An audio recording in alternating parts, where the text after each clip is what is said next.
نحمده ونصلي على رسوله الكريم اما بعد فاعوذ بالله من الشيطان الرجيم بسم الله الرحمن الرحيم رب اشرح لي صدري ويسر لي امري واحلل عقدة من لساني يفقهوا قولي ربي زدني علما۔ السلام علیکم ورحمۃ اللہ وبرکاتہ۔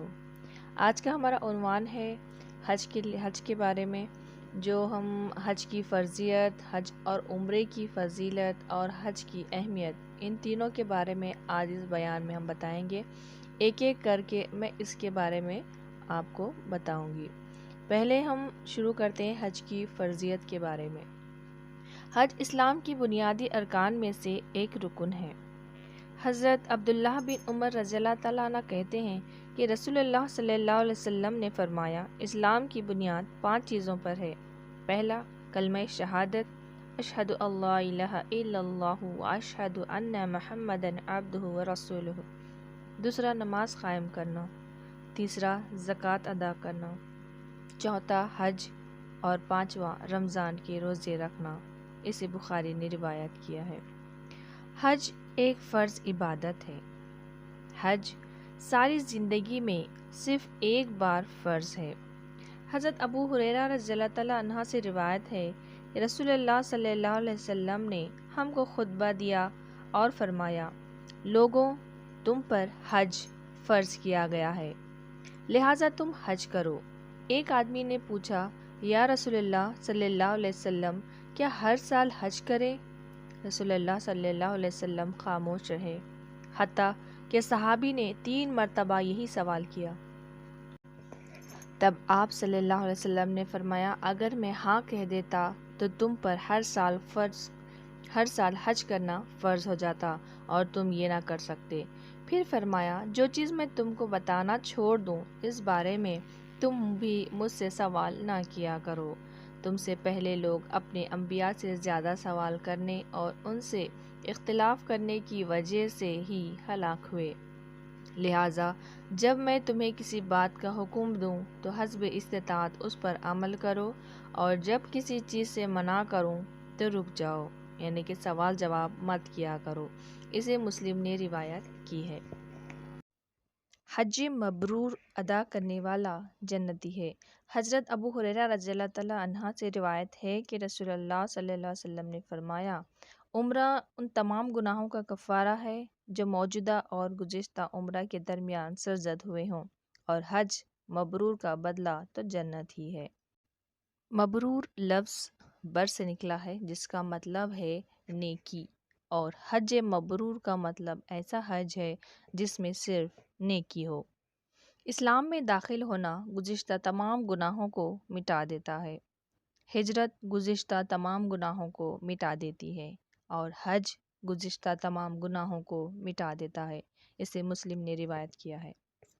سنت کے مطابق حج ادا کرنے سے گزشتہ تمام گناہ معاف ہو جاتے ہیں۔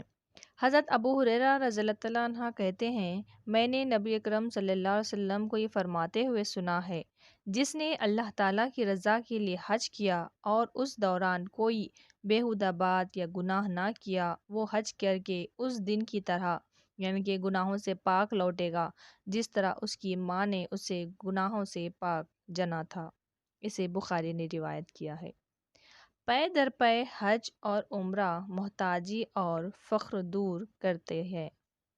حضرت عمر رضی اللہ تعالیٰ عنہ نبی اکرم صلی اللہ علیہ وسلم سے روایت کرتے ہیں کہ آپ صلی اللہ علیہ وسلم نے فرمایا، پے در پے حج اور عمرہ کرو، بے شک یہ دونوں فقر اور گناہوں کو اس طرح دور کر دیتے ہیں جس طرح بھٹی لوہے کی میل کچیل کو دور کر دیتی ہے۔ اسے ابن ماجہ نے روایت کی ہے۔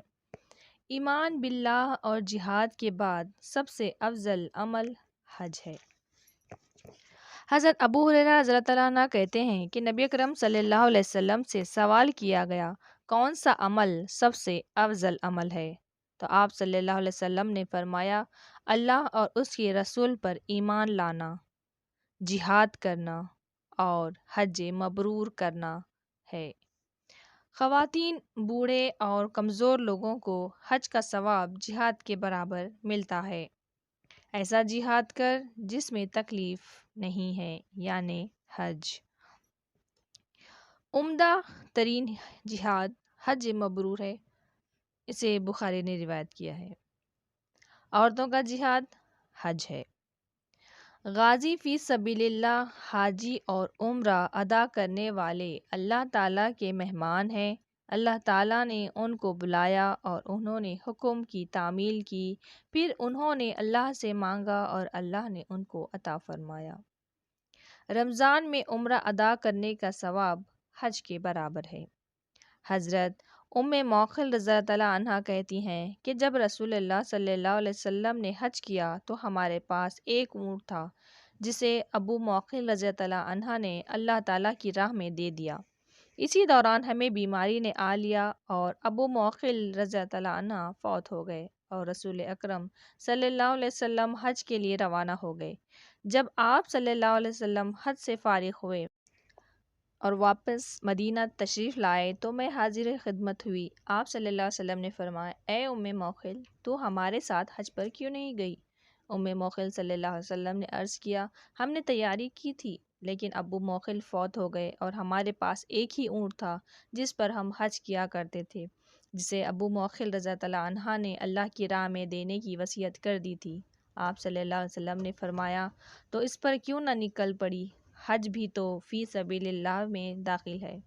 خیر، ہمارے ساتھ تو تیرا حج نہ ہو سکا، اب رمضان میں عمرہ کر لینا، کیونکہ رمضان میں عمرے کا ثواب حج کے برابر ہے۔ اسے ابو داؤد نے روایت کیا ہے۔ رمضان میں عمرہ ادا کرنے کا ثواب رسول اللہ صلی اللہ علیہ وسلم کے ساتھ حج کرنے کے برابر ہے۔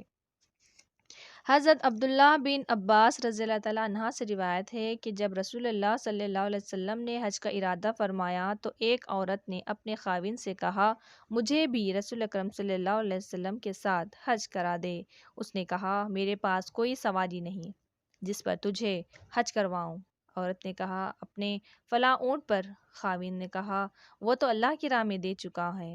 پھر وہ آدمی رسول اللہ صلی اللہ علیہ وسلم کی خدمت میں حاضر ہوا اور عرض کیا، یا رسول اللہ صلی اللہ علیہ وسلم، میری بیوی سلام عرض کرتی ہے، اس نے مجھ سے آپ کے ساتھ حج کرنے کی درخواست کی ہے اور کہا ہے کہ مجھے رسول اللہ صلی اللہ علیہ وسلم کے ساتھ حج کرا دو۔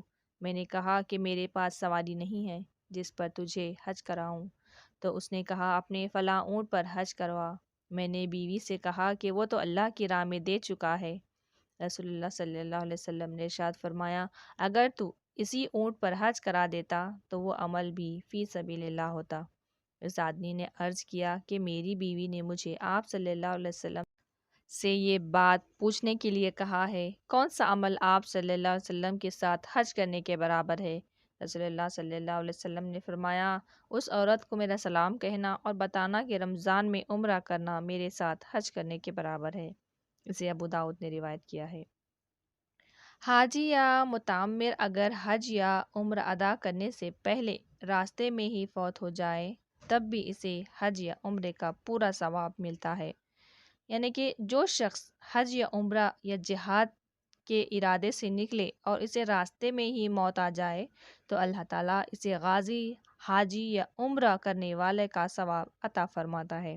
حالت احرام میں فوت ہونے والا حاجی یا متعمر عمرہ کرنے والا قیامت کے دن تلبیہ پکارتا ہوا اٹھے گا۔ اللہ پاک ہر مسلمان کو اپنے گھر کا دیدار نصیب فرمائے، آمین۔ اب آگے چلتے ہیں حج کی اہمیت کی طرف۔ وسائل رکھنے کے باوجود جو حج نہ کرنے والا مسلمان نہیں۔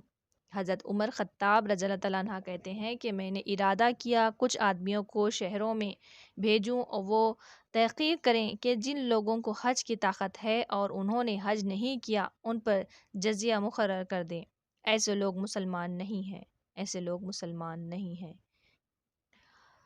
وسائل میسر آنے کے بعد حج ادا کرنے میں تاخیر کرنا جائز نہیں۔ حضرت عبداللہ بن عباس رضی اللہ عنہ سے روایت ہے کہ رسول اکرم صلی اللہ علیہ وسلم نے فرمایا، جو شخص حج کا ارادہ کرے اسے جلدی کرنا چاہیے، کیونکہ کبھی آدمی بیمار ہو جاتا ہے، سواری کا بندوبست نہیں ہو سکتا یا کوئی رکاوٹ پیش آ جاتی ہے۔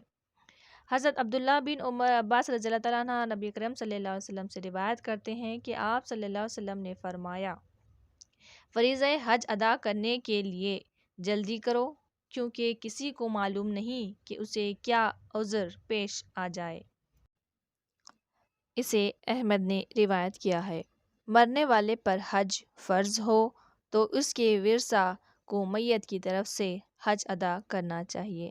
اللہ تعالیٰ سے دعا ہے کہ اللہ تعالیٰ ہم سب کو اپنے گھر کی زیارت کرنے کی توفیق نصیب فرمائے، ہم سب کو حج کرنے کی توفیق نصیب فرمائے، آمین ثم آمین یا رب العالمین۔ وآخر دعوانا الحمد للہ رب العالمین۔ السلام علیکم ورحمۃ اللہ وبرکاتہ۔ لبیک اللہم لبیک، لبیک لا شریک لک لبیک، ان الحمد والنعمت لک والملک لا شریک لک، لبیک اللہم لبیک، لبیک لا شریک لک لبیک، ان الحمد والنعمت لک والملک لا شریک لک۔